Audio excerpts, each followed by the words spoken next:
اعوذ باللہ من الشیطان الرجیم بسم اللہ الرحمن الرحیم۔ السلام علیکم۔ جی کے اردو ٹی وی کے پیارے دوستو، اسلامی واقعات کی سیریز میں آپ سب کو خوش آمدید کہتے ہیں۔ آج ہم اپنے دوستوں کو حاتم طائی اور اس کی بیٹی صفانہ کا ایک واقعہ سنانے جا رہے ہیں۔ امید کرتے ہیں آپ کو پسند آئے گا۔ آئیے جانتے ہیں۔ واقعہ سننے سے پہلے پیارے دوستوں سے گزارش ہے کہ ہمارے چینل جی کے اردو ٹی وی آفیشیل کو سبسکرائب کر دیں اور ساتھ لگے گھنٹی کے نشان کو دبا دیں تاکہ ہماری ہر نئی آنے والی ویڈیو کا نوٹیفیکیشن آپ کو مل سکے۔ شکریہ۔ حاتم طائی کوئی افسانوی کہانی کا کردار نہیں بلکہ حقیقی تاریخی شخصیت ہے جو 6 صدی عیسوی میں یمن کے طے قبیلے کا سردار تھا۔ حاتم کا پورا نام حاتم بن عبداللہ بن سعد ابن عزم الطائی تھا۔ حاتم کی ماں نہایت ہی دولت مند اور سخی خاتون تھی، جن کی وفات کے بعد حاتم کے بھائیوں نے اس کا مال روک لیا اور حاتم پر بے شمار ظلم ڈھائے۔ حاتم کو سخاوت وراثت میں ملی تھی، یہی وجہ تھی کہ وہ جوان ہو کر نہایت ہی سخی شخص ثابت ہوا۔ حاتم نے سخاوت میں اس قدر مبالغہ کیا کہ جب وہ بچپن میں دادا کے پاس رہا کرتا تھا، اس وقت وہ اپنا کھانا لے کر باہر نکل جاتا، اگر کوئی مل جاتا تو ساتھ مل کر کھا لیتا ورنہ کھانا نہ کھاتا تھا۔ یوں حاتم پورے عرب میں مشہور ہوا اور اس کی سخاوت کے چرچے عام ہو گئے۔ کچھ لوگوں نے حاتم کی سخاوت کے بہت سے قصے گھڑ لیے، لیکن اس کے باوجود حاتم کی سچی حکایت اس کی سخی شخصیت کی دلیل ہے۔ عرب میں جبل سمرہ کی چوٹی پر واقع ایک مقام تھا جہاں حاتم رات کے وقت آگ جلایا کرتا تھا تاکہ علاقے سے گزرنے والوں کو راستے کی رہنمائی حاصل ہو سکے۔ اس مقام کو آج حاتم طائی کا آتش دان کہتے ہیں۔ یہ علاقہ آج بھی آثار قدیمہ کی حیثیت رکھتا ہے۔ ابن عربی کے مطابق حاتم ہر میدان میں کامیاب تھا، خواہ وہ جنگ ہو، مقابلہ ہو، کھیل ہو یا سخاوت ہو۔ زمانہ جاہلیت میں ماہ رجب کا چاند بہت ہی مقدس مانا جاتا تھا، لہذا جب رجب کا مہینہ شروع ہوتا تو حاتم ہر روز 10 اونٹ ذبح کرتا اور لوگوں کو کھانا کھلاتا۔ حاتم کی سخاوت اور فراخ دلی کے قصے بہت سارے ہیں، لیکن چند ایک جو بہت ہی مشہور ہیں ان میں سے ایک یہ کہ روم کے بادشاہ قیصر کے دربار میں ایک دن حاتم طائی کی سخاوت کا تذکرہ ہوا۔ ایک شخص نے بتایا کہ حاتم کے پاس عمدہ نسل کے گھوڑے ہیں جو نہایت ہی خوبصورت ہیں۔ حاتم کی تعریف سن کر بادشاہ نے کہا کہ جب تک کسی آدمی کو آزمایا نہ جائے اس وقت تک اس کے بارے میں کوئی رائے قائم کرنا عقل کے خلاف ہے۔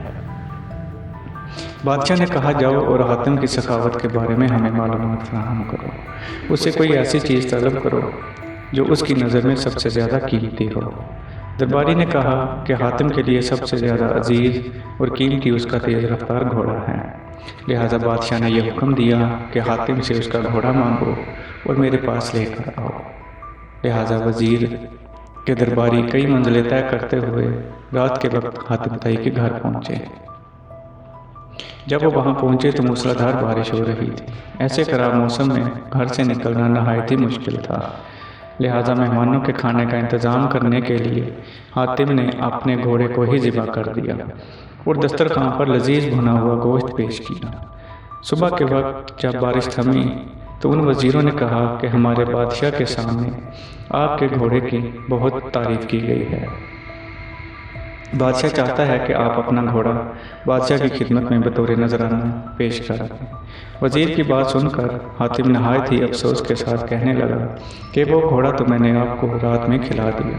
وزیر نے کہا ہمارے بادشاہ کے سامنے آپ کے گھوڑے کی بہت تعریف کی گئی تھی، یہ بات اگر بادشاہ سنے گا تو وہ آپ کی سخاوت کا بھی قائل ہو جائے گا۔ سن 578 عیسوی میں حاتم کی وفات ہوئی۔ حاتم کی وفات کے بعد اس کا بیٹا عدی طے قبیلے کا حاکم بنا۔ وہ 9 ہجری میں مسلمان ہوئے۔ ان کے اسلام لانے کا واقعہ بہت ہی مشہور ہے۔ عدی اپنی قوم کے سردار تھے۔ قوم پیداوار اور مال و غنیمت کا 1/4 حصہ ان کی نظر کیا کرتی تھی۔ انہیں مسلمانوں سے سخت دشمنی تھی۔ وہ عیسائی تھے اور اسلام کو عیسائیت کا رقیب سمجھتے تھے۔ سردار ہونے کی وجہ سے نبی کریم صلی اللہ علیہ وسلم کا اقتدار ان کی آنکھوں میں کھٹکتا تھا۔ یمن کے قبیلے طے نے اسلام کے خلاف بغاوت کی۔ حضرت علی رضی اللہ عنہ ان دنوں یمن کے گورنر تھے۔ انہوں نے بغاوت کو ختم کیا اور بغاوت کے لیڈروں کو گرفتار کر کے مدینہ بھیج دیا۔ ان میں عدی کی بہن صفانہ تھی، یعنی صفانہ بنت حاتم، وہ بھی نبی کریم صلی اللہ علیہ وسلم کے سامنے پیش کی گئی۔ انہوں نے کہا کہ میں سخی حاتم تائی کی بیٹی ہوں، میرا باپ بھوکوں کا پیٹ بھرتا تھا اور غریبوں پر رحم کرتا تھا۔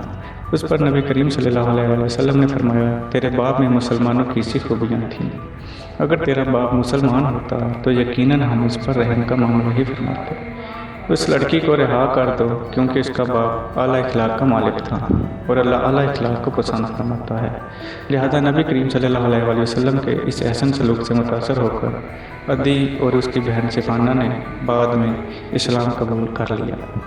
پیارے دوستوں سے گزارش ہے کہ اگر آپ کو واقعہ پسند آیا ہے تو ویڈیو کو لائک اور ہمارے چینل جی کے اردو ٹی وی آفیشیل کو سبسکرائب کر دیں اور ساتھ لگے گھنٹی کے نشان کو دبا دیں تاکہ ہماری ہر نئی آنے والی ویڈیو کا